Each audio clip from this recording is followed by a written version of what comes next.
السلام علیکم۔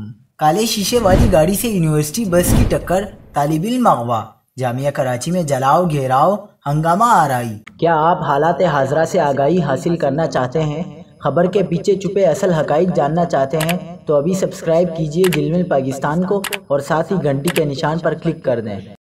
آپ کو بتاتے چلیں کہ جامعہ کراچی میں مبینہ سادہ لباس میں نامعلوم افراد اردو ڈپارٹمنٹ کے طالب علم کو اپنے ساتھ لے کر روانہ ہو گئے، جس پر جامعہ کراچی کے طلباء نے سلور جوبلی گیٹ بند کر کے احتجاج کرتے ہوئے سڑک بلاک کر دی۔ مشتعل طلباء نے سڑک پر آگ بھی لگائی۔ پولیس حکام نے بتایا کہ کراچی یونیورسٹی میں کالے شیشوں والی ایک گاڑی یونیورسٹی کے پوائنٹ سے ٹکرائی۔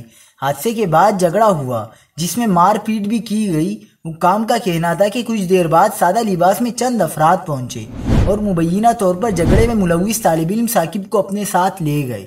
بعد ازاں رینجرز نے کراچی یونیورسٹی میں جھگڑے کے بعد طالب علم کو ساتھ لے جانے والے 3 افراد کو پکڑ لیا اور طالب علم کو یونیورسٹی انتظامیہ کے حوالے کر دیا۔